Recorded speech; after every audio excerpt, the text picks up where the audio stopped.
University's Department of Media and Communication, as well as anyone who's from outside that is here to join us today. Worksheet that kind of outlines exactly what the resources are that I'm going to go through. And so you can see here, I'll refer to a bunch of these and they'll be in my Prezi throughout the presentation. But if you want a reference guide to kind of go back to those, and that's the document that I shared with you. So that's basically what I have. And then at the bottom here, I have some in-depth reporting students who did portfolios of their own. And Laura right here is going to join us at the end and talk about how she put hers together and kind of navigate that together. So Laura will take over at the end and show you what she's done. So when we're talking about personal branding and, you know, creating a good online presence, thinking about your resume and your portfolio, these are all things that are super important at multiple stages in our lives, right? So it's not just about being a student or being in a certain, being at a certain level as a student. If you're a brand new student to a major, as opposed to a student graduating out of a major, even professors, we can all learn something about brand and media strategy and how that applies to us. So the very first thing I kind of want students to do is to, coming to this, think about, you know, your professional orientation to yourself. The very first thing I'd like you to do is just sit down and draw a picture of yourself as a stick figure. So just take a piece of paper and a pen and draw what you think you would look like as a stick figure. And I'm going to go ahead and show you guys what I drew. There's a picture of me. Okay. And so for my personal stick figure drawing, you know, my stick figure has hair. My stick figure has, you know, some culotte pants on. So some really fun pants on. She's got her arms out, right? She's like ready to take on the world. And I don't know what you guys probably put down for your stick figure, but one of the things I want you to notice that your stick figure probably doesn't look anything like my stick figure, right? Like we have a different concept of exactly if we're supposed to draw ourselves or think about ourselves as to what we look like. And so as we go through this conversation, I'm going to give you some general pointers about exactly what you should consider when you're creating your own personal brand online and creating your portfolio, which is a representation of your personal brand online. And sometimes yours is going to look different from somebody else's, right? So I'll give some examples at the end of the class of what portfolios students have made for my class. And that doesn't necessarily mean that yours is going to look exactly like theirs, because the goal of your portfolio is to highlight what you've done well and what you want to show people that you're successful doing. And so, you know, I have these different little stick figures here that I show people, the alphabet of stick figures. Right? They're each, you know, holding the same card with a different letter on it, and they have a different orientation towards that card. So while the content is all going to be very similar from one person to the next, there'll be some specific things we're looking for. Just know that you can make whatever interface your own, and you can think about, you know, as we think through these different things in it. So how do you define your personal brand? So first of all, what type of content are you going to create for your personal brand? You know, do you want to showcase video content? Do you want to showcase your writing? Do you want to showcase your visual skills? So the very first thing we need to do is think about, well, what is it exactly that we're trying to show people we can do? If we are really focused on web design and social media, those are going to be things that need to be super robust on our portfolio.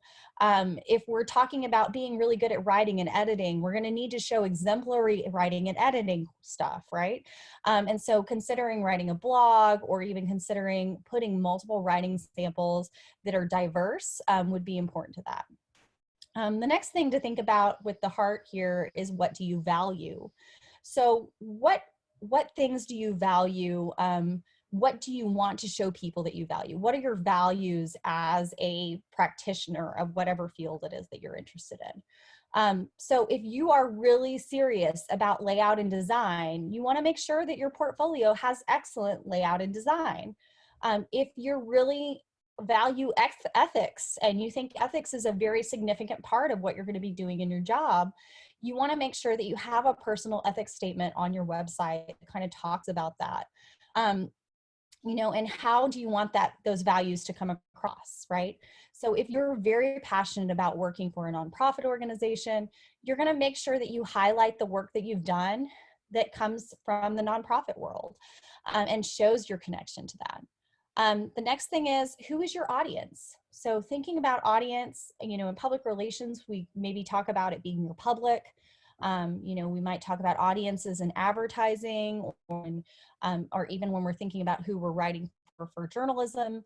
And so thinking about who is going to be looking at what you're creating. Are you going to send this link to future employers?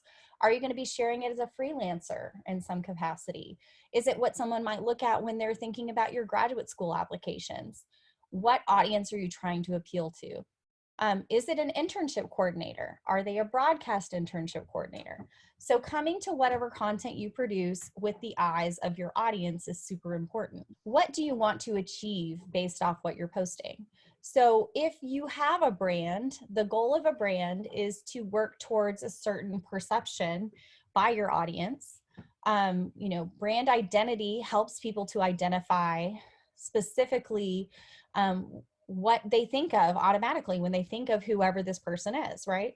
And so for me, thinking of what I am, automatically is, oh, Dr. Mimi Perreault is a crisis communication and journalism scholar and professor. Okay. So that's really the first thing that comes to people's mind when they see my website, right? And so a lot of things can play into that. It can be, okay, the colors that play into that. It can be the content. It can be the way that the content is presented and laid out. And, I could do a whole class on layout and design and what that makes people think about what you have, and about visual information. But that's just something to kind of keep in mind when you're thinking about, hey, what's my portfolio going to be? What kind of knowledge do you want to impart to people? So this is also another really good argument for having a blog on your website or portfolio. If you're a writer and you want people to know that you have an expertise in a particular area, space sports journalism, or maybe nonprofit communication, showcasing that knowledge either with blog entries or research that you've done or links to different organizations that you work with can be really beneficial to add to your portfolio. So I encourage students to kind of think about one or two things knowledge-wise that they want people to look at and say, hey, I recognize that this person has a specific expertise in X, Y, or Z, right? If they're going to be in crisis communication, for instance, we'd want to know that the person has actually done some research in crisis communication, created a crisis plan, created press releases maybe in crisis situations. If they're going to go into sports journalism, clips of things that they've covered at sporting events or stories that they've written would be beneficial as well. What voice do you want to use? And this is kind of an interesting way to think about it, because I think a lot of times when people think of voice, they think of like, oh, well, I want to put my podcast on there so people can hear that I speak really well and clearly, and I have a very good diction. That's really not what I'm talking about as far as voice goes. Voice here is more of, is this a formal portfolio or is it informal? And to what degree is it formal or informal? Are you willing to go back and forth between the two? And the best way to gauge voice is really to understand how people in your field are creating their websites and portfolios, right? And also, like, on what platforms is it appropriate for you to be more formal versus less formal? So, using first or third person is a very good way to think about this. So am I going to talk about myself being Dr. Mimi Perreault, or am I going to talk about it being me or I, right? So that changes the way that we think about our work and our research. And on my website, I actually have two different bios. I have one that is my personal kind of more informal bio, and then I have one that's a little bit more formal. The benefit to the more formal one that's in third person is somebody can just copy and paste that and put it into, if I'm a speaker for something, they can just easily lift that off my webpage. The informal one is if someone asks me, hey, Mimi, what do you do? I can say, I can just use that one, right? I can say, this is what I do. And it also depends on who it is that you're interacting with or what kind of network you have, who you're trying to talk to or engage with on your website. What is the communication you're going to have with your audience? So how are people going to interact with you? Are they going to be able to email you through your portfolio site? Are you going to expect them to download stuff if they want to? Are you going to make that available to them? If you have a blog, are you going to allow commenting? Are you going to allow them to engage with your social media? And what is that going to look like? So those are conversations we have to have with ourselves before we even create this. And then lastly, who are you? And what is your outcome from this? Like, how are you going to situate yourself in your industry? The way that you present yourself to people outside of your immediate focus, like who you see on a regular basis or interact with on a regular basis, could be completely different than the way you present yourself, say in a classroom setting, maybe to your family, maybe to people who've known you for a very long time, right? And so your website or portfolio can be the best version of the professional you, in that it doesn't have any connections when it's created. The connections that it gets are based off of who you share it with and how you share it. And so knowing individually what it is that you want to present about yourself on that website is super important and can really give context to the way that people perceive you or even interact with your content. So the first thing we have to do before we create our portfolio site is come up with a name for our site. And a lot of times people are like, well, you know, the best brand you have is your name. So like, my name is Mimi Wiggins Perreault, right? That's my brand. I own that. That's my name.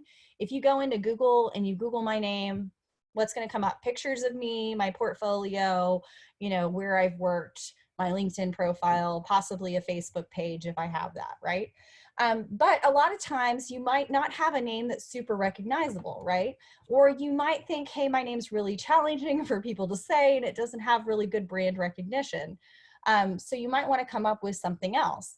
So for example, when I was first teaching at the University of Missouri, I was the newly minted master's graduate, and I had to teach a media convergence class, which media convergence is like, you know, radio, film, television, journalism, public relations, creating multimedia products for all those classes, right? So this was in the, you know, in 2011. And I was really confused about this whole idea of letting people see my Twitter. I didn't want students to be interacting with me on Twitter. And my boss was like, well, you have to have a Twitter account as an instructor for this class. And I was like, I don't know how I feel about that. You know, like Twitter was still fairly new and I'd only used it in my classes. Like we had this Twitter conference where we had to tweet in things. And so I was like, I don't really know if I want students interacting with me on Twitter. So I created a completely different Twitter profile, and I already had one with my name.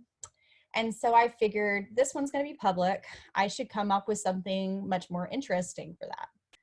And so I came up with this idea of mediating Mimi as my handle, because it wasn't being used by anybody else. And I thought, hey, I'm going to be mediating content, which I want to share with my students.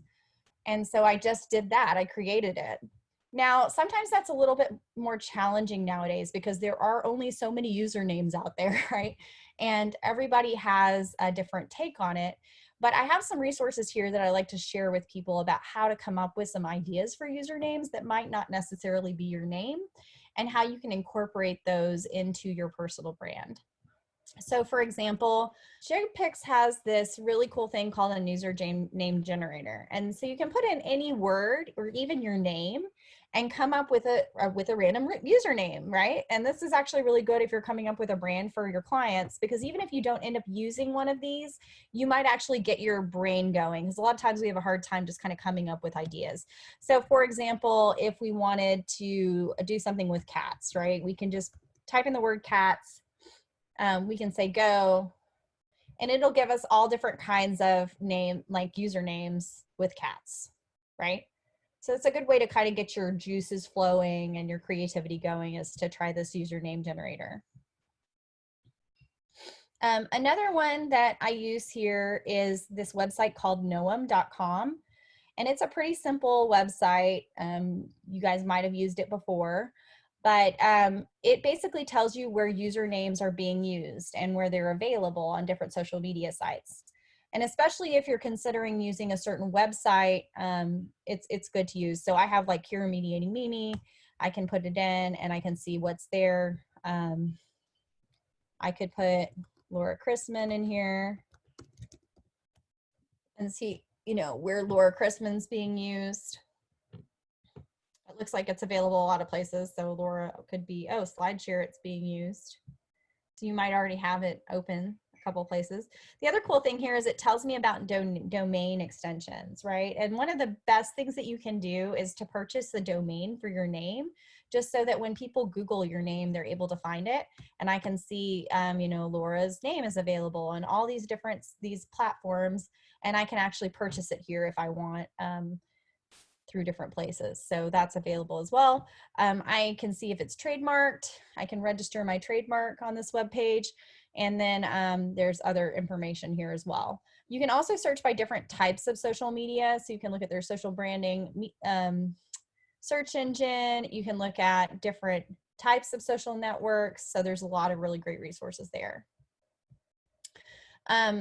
Another one you can look at is if you're specifically looking for Twitter names, you can go to this website called Tweepy, and it basically talks about how to get other, you know, to sign up for an account, which is free for the trial version, you know, and then actually, you know, getting different types of, you know, following users in your field so you can see kind of what their usernames are, information about how to engage with those communities as well. So it's a really good. And then this is a really interesting site also, and from there, and it talks about how to get more Twitter followers. So, you know, how do I, this is the handout I shared with you guys. There's several different links to usernames and personal branding information, so you can actually go and look that up as well. So there's the how to build a personal brand guide right here, and then noam.com link. Okay, awesome. So the next thing I'm going to show you guys is an introduction to how to create a Wix website. This is a very short video. I'm only going to show the first couple minutes of it. But I wanted to show this specifically because I feel like Wix is a really great, easy platform to use. The reason that I recommend Wix is not that it's necessarily the only platform out there, but it has really good tutorials and it's very simple to use. It's also got a really great free version. So if you choose to use Wix free version, it's very easy to navigate as someone who doesn't necessarily know HTML coding and just wants something to look good. And it has more than 1,000 free templates that you can use for all different kinds of websites. I've built about 30 websites using Wix because it's just easy for my clients also to manage.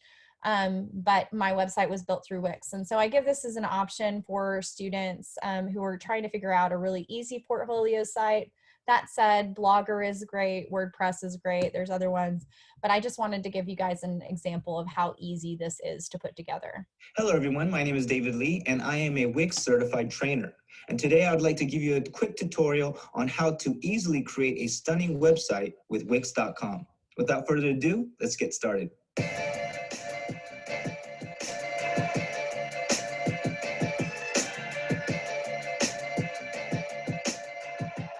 First, go to Wix.com and then click on the Start Now button.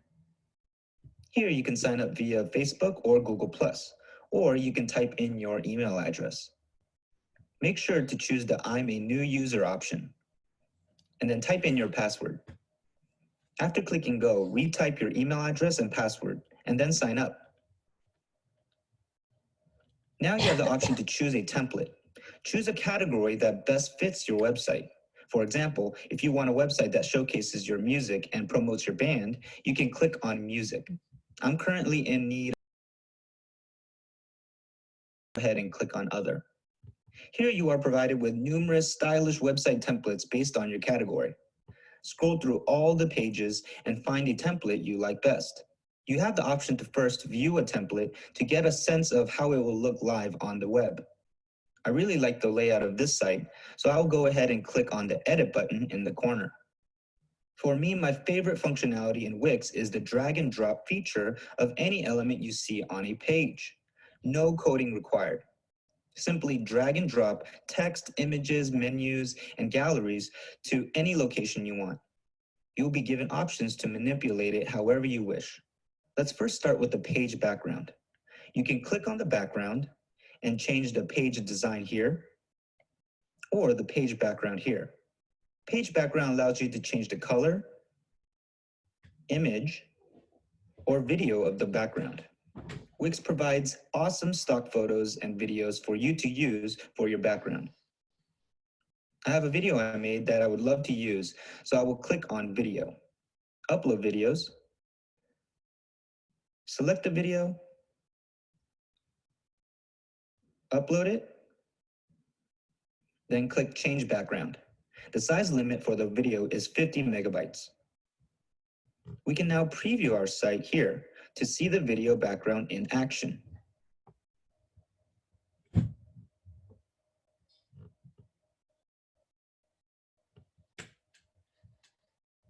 You can also find the background options in the menu bar on the left. Now I want to change the title of the website. Let me first ungroup these text boxes. Double-click on the text box or click on Edit Text. You can change the font size, resize the text boxes using the lines and small circles.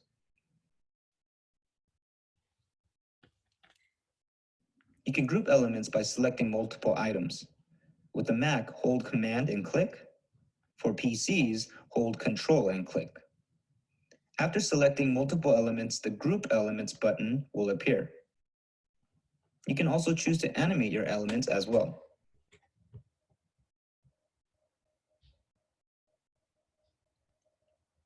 You can delete an element by clicking on it and then pressing delete on your keyboard. Let's go ahead and save what we have so far. One of the things I wanted to point out is when he goes to save it, you actually have to press the publish button for it to publish, like the menu bar up here, and I can show you guys in my Wix site later, but it actually gives you a name that's wix.com/whatever the title of your website is. So if you want to change that, you can actually go in and change it to your own personal domain name, or you can change it based off the title if you want to have a personal brand. So if I said, wix.com/mediatingmimi, I could do that. Or I could change it to mimiperreault.com or whatever it is that I want to have as my website title. This video is really useful. It's 10 minutes. You can basically create a whole website in 10 minutes with this tutorial. So I did include that as well if you want to go back and check out the rest of the information he gives you in that. And like I said, Wix has a number of tutorials that are very helpful. Who are you? So one of the things that's really important to do is write a good bio. And one of the examples that I will say is a good bio is not something like, I am a graduate student at the University of Missouri and I study crisis communication, right? Your bio, the first sentence should really hook people into why you're unique and interesting and what sets you apart from other people in your group. So whereas a student might be really tempted to say, I'm a senior journalism student at East Tennessee State University, something that might be more interesting would be like, I covered the SEC's championship game in 2020 where ETSU beat Fordham University. And that was the highlight of my time as a student, right? So something that hooks the reader in and gets them more interested. If you're interested in editing or video editing, you could say, I love using Adobe Premiere to edit everything from my school projects to my videos about my cat. Okay, so, it's so much a part of my life that I use it. I gave some really great links to different bios in that worksheet. A good bio should also come with a good headshot, right? So thinking about if you are going to put a picture on your website, that it should be a professional picture. You should think about presenting yourself in a way that makes people notice it. And that's really slow. This is my personal website and I've been playing around with it for a little bit here, but I created a logo for myself. And then I also have information on my website. I don't actually have, I have a longer bio version on my main page, but I have a shorter bio on my actual bio page here that has a picture people can download if they want to use a picture of me for specific purposes, right? And so this one is my about me. That's a very personalized bio. It's a very first person bio, whereas the one on my first page is more about my research and my teaching and is like in third person and a tad bit more formal. Thinking about who you are and what you're good at. So if you are really good at video editing, you want to make sure you have video content on your page. If you're really good at editing, you want to make sure you show off the best things. You don't necessarily need to put everything that you have ever done in your entire college career or even your professional career. So, choosing 7 or 8 things to highlight, and then maybe providing a link to where you have other things would be beneficial. And then thinking about where you're going. So, look at what people are doing in the field you're in. And if people are including social media posts or they're including, templates that they use, if they have blogs, if they have certain kinds of photography, look at what they're doing and try to emulate that with what you're doing, right? So don't change necessarily the products you have, but if a person who is going into television and radio production has 2 50-second reels and 1 5-second reel on their webpage, and they're in these nice little displays where you can go on there and click it, and they're using, YouTube embeds, that's what you want to do, right? You want to do what the industry standard is, but you also want to showcase what you can do as well. And so for an example of that, this is a web page right here that is an illustrator, and the illustrator used the art that they had done to kind of present themselves. It's very clear when you go to Oldham Lurian's page that they are an illustrator and this is some of the work they've done. And so you can see the variety of things they've done. Little small icons can say a lot. And so that actually might be more impactful than per se having your bio on the front page, right? Because it's the first impression that people get from you. Remember, you want to show people and not just tell them. Your design and writing says a lot about your expertise.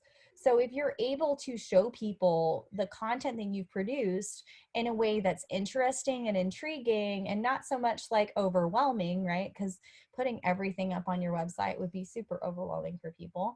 That is what people are going to recognize as part of your personal brand. Okay, so I'm going to talk about resumes.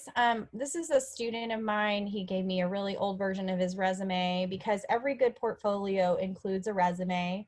You should have multiple versions of your resume when you create it. So a lot of people like to do fancy resumes that are in InDesign, which is really great to showcase your design expertise. But one of the problems with that is that, sometimes those get really busy. Sometimes people can't copy and paste the content out of those easily. And sometimes they also have a lot of extra information. Simplicity is super important when you're creating a resume, and even more important when it's on your website, because you want people to be able to access it easily, download it easily so that they can learn about you, and also share that content if they want to share it with their boss or someone else that they think might have a great opportunity for you. So one of the very first things you want to do is, since it's going to be online, you're going to de-identify certain information on it. You're going to make sure that you don't have anything that would make you not appealing. And so for this reason, don't put a picture on it. Don't put your picture of yourself up in the left corner. You want the piece of paper to stand on its own. The second thing you don't want to do is don't put your physical mailing address on there, because who knows who's going to download this and show up at your door if you do that, right? Instead, put a non-university email address at the top, a place where you'll be able to get emails from the organization if they're interested in it, and also be able to contact you. And if you feel comfortable, you can possibly put a phone number on there, but I wouldn't actually put more than that on your resume. Now, you're going to have a different version of this resume that you actually send out to employers, but the one that you put on your website, you really need to remove that stuff from it. So in this case, Alex didn't do a really good job because he didn't know this was going to be online, right? So he has his address and his university email account here. Those are the first two things I would change. The second thing is here you have this like little summary of what you are or what you did. And that's actually super distracting because when a person looks at a resume, they're really only going to spend probably about 30 seconds reading your resume. And you've already used up that 30 seconds with this sentence about yourself. It doesn't say anything except for, hey, you went to university and you're a master's student, right? So those are great things and you want to be able to showcase those, but you should be doing that in your bio or even in your cover letter because those are better ways to tell that story. Then you want to lead with the most relevant experience. So you want to lead with whatever it is that you've done that qualifies you the most for the next job that you want. And since this is a general resume, because it's on your portfolio, you should have that in mind before you create your website. So in here, in his case, he's got his experience as a sports writer at the East Tennessean listed as the first thing that he did, and then sports staff writer at the Kingsport Times News. Now, these are both really great jobs, but the thing is, in Alex's case, he's actually applying to graduate school. So those things are not the most relevant thing for his application. The thing that's the most relevant for his application is actually his education and, any practical experience that would play into that specific program. So in this case, he might actually want to lead with the fact that he has a bachelor's degree in English and journalism first, and then go into his work experience.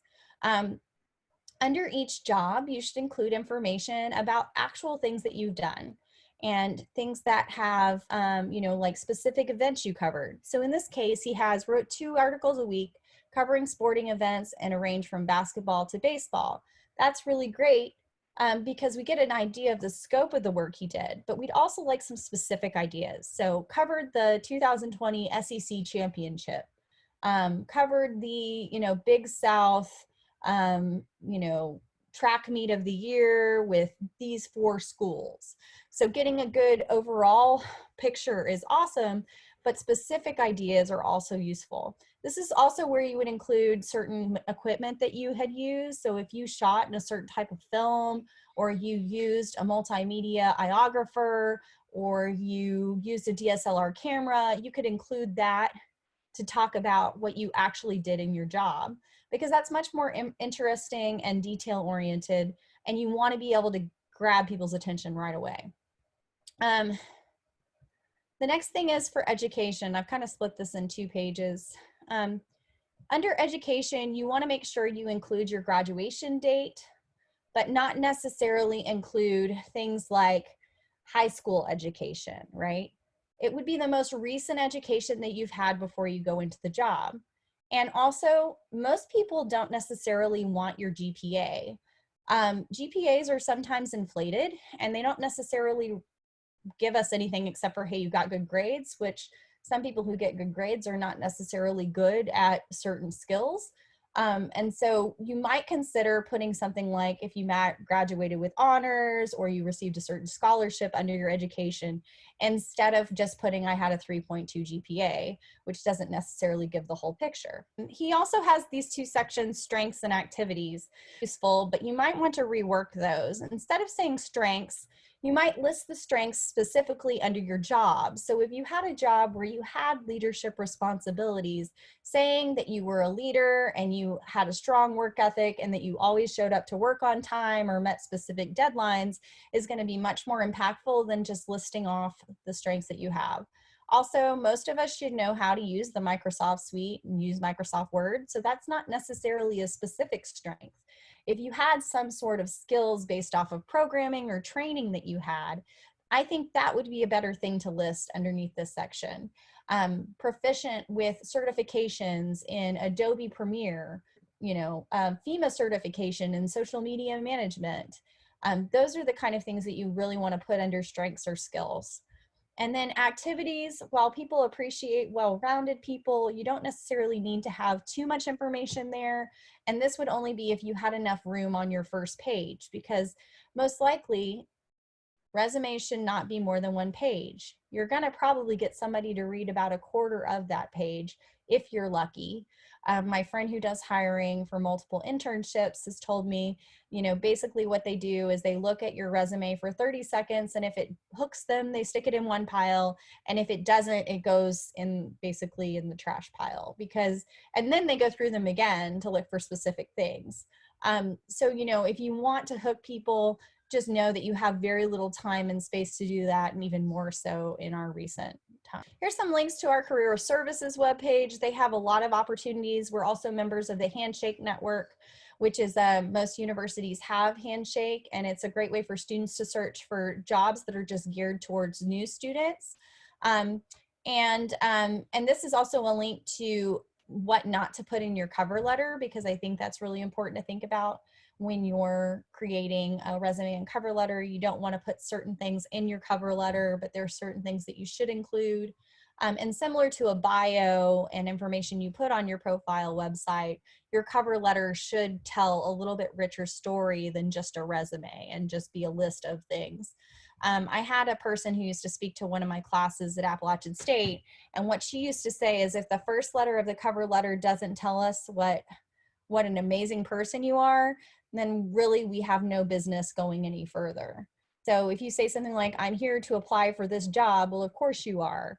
Why are you a good fit for the job? So thinking about that. And since you've already done all this work to kind of think about your portfolio and what the audience for the portfolio is, you can think through that and actually include those things in your cover letter as well. So writing a personal bio, thinking about who I am. I said what some good approaches to that are. And so here's some resources actually on how to write a bio, and they talk about think about, right? So they actually have several different types of bios you can think about. So if you're writing a professional bio, which is what you would include on your website, a bio for your college application. So if you're applying to graduate school, writing a personal bio, so something that's more personal that might be included. And then they give you some free resume tips and things like that. How do I put something on LinkedIn? How would I cater it for each thing? And the truth is that, on your website, you're going to have one bio, but you might actually include that bio in different forms on all your social media platforms, and try to keep the things that you talk about consistent, which is helpful for a personal brand. That I've used in the past. They give you examples here of different people, and you can kind of go through it. So Anne Hadley, they show you what her little bio looks like here on her social media platform.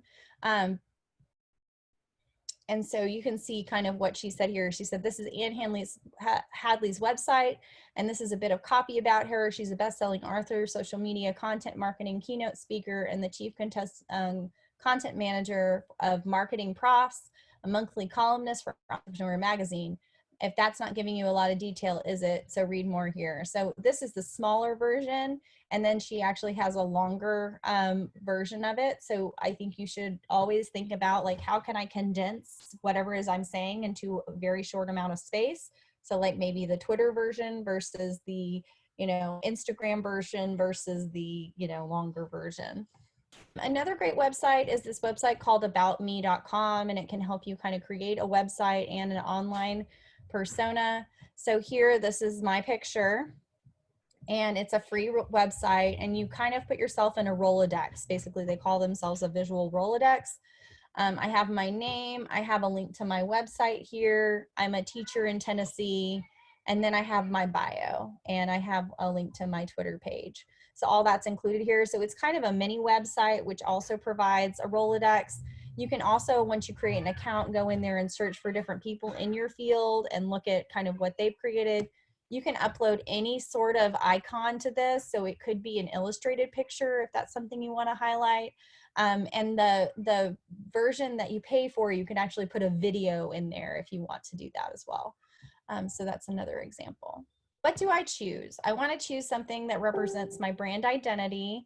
I want to choose content that makes me excellent, amazing. People are really excited to read what I wrote. And then I want to post the stuff that I've gotten recognitions for. So if I received an award or a really great grade for something, I want to make sure I put it up there. Now, one of the things students do is they'll just post things that haven't been edited. you really need to go back when your professor gives you your stuff back and edit whatever it is that they return, for grammar, spelling. Make sure it looks absolutely perfect before you put it on your website. And you should be doing this gradually over the course of the class or the course of your degree, so that you have a good variety of stuff that's really good quality, and put up there. Another thing that you can do is you can post links to this stuff on LinkedIn, and you can ask people to actually praise your work or endorse your work. And so that's a really great opportunity as well. Um, and you can link if you receive a recognition and it's written up somewhere. So I work for a publication called Overlooked in Appalachia, and several of the students who work for that publication were nominated for an award. I should include something like that on my webpage, maybe under a news or informational webpage, right, where people can click on it and get what they need, find out more information. I can also put links inside my resume that take people to see those articles, or link to that web page that I created, just so they get a better idea of the content that I've created. Okay, so now we're going to move on, and I'm going to let Laura present her portfolio so you guys can see that. I'm Laura, and I took 2 classes with Dr. Perreault, and I built this website over the course of those classes. This is my homepage. It's just a general overview, kind of an introduction to everything I can do. I have my headshot, and underneath it is a small kind of introductory bio. And then beside that, I have links to my written work. Underneath that is a mini overview of my resume and just all kinds of different things that I can do. And I have all my content divided into different tabs at the top. And just basically everything is cross-linked, so it's easy to access. And I've highlighted some of the things that I'm very proud of, which, as Dr. Perreault mentioned, was Overlooked in Appalachia. I have made some changes to the About section, just made kind of a longer, more personal kind of bio, more information about me and what my goals are and things like that. And I have access to my resume there. Just more detailed information about Overlooked, and if you click on it, you can go to the website and see all the amazing things that are being done there. And I have my social media on pretty much every page.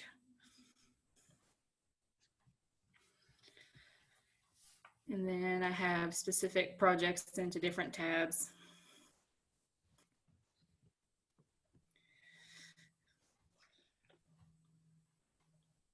And then this is the other thing that I'm really proud of. I love my gallery, and I'm taking photojournalism classes. So the one with the flowers is some of my more recent work. And if you click on them, you get more detailed information.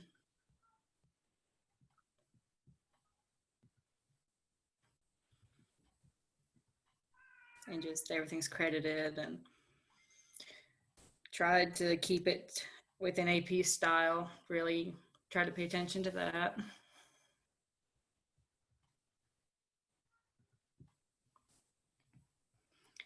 And then the last tab, I have a form to contact me. It's linked directly to my non-university email, so I will see that and I can get back to you if you're interested in anything, or if you have a question, I can try to address it. Awesome. So that's very simple, easy, and thank you to Laura for sharing her portfolio. And here are some tips and tricks to help you when you're addressing what to use. The best way for someone to locate you is to have your name be part of that, right? So if they're looking for you, you want to make sure that when they Google your name, they find you. And so the best way to do that is to purchase a domain name that is your name.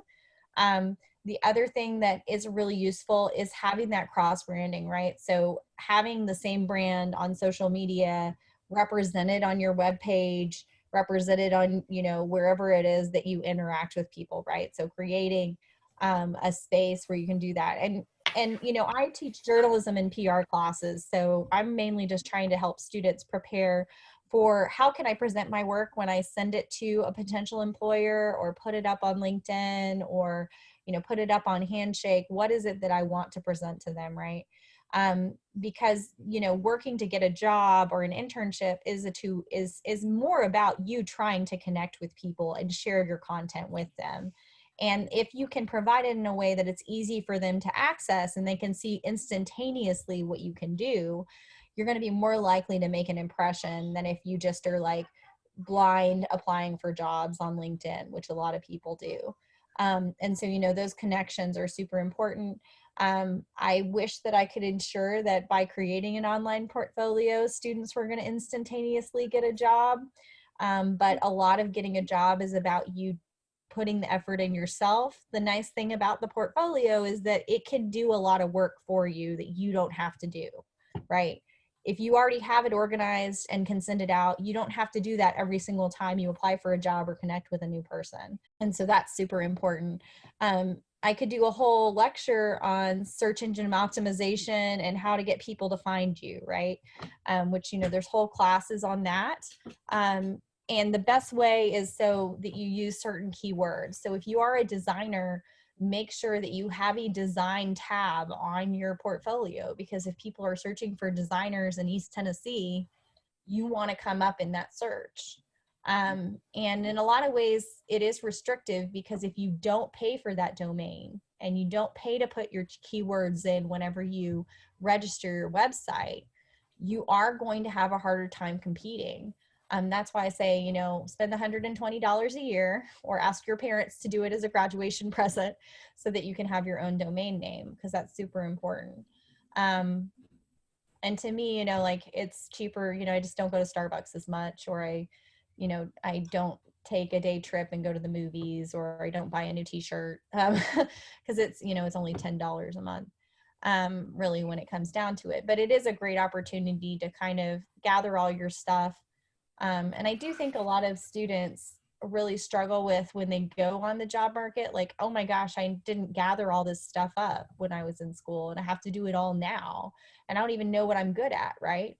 And so the other thing that's beneficial about this is they can send it to their professor, or they can send it to a person they meet and say, hey, this is my portfolio of work so far. What do you think I'm missing that I need to get experience in before I get a job in your field? Or what are some things that you think I've done well based off of what I'm sharing with you that you would highlight in a job interview? And so I think that's super useful for students.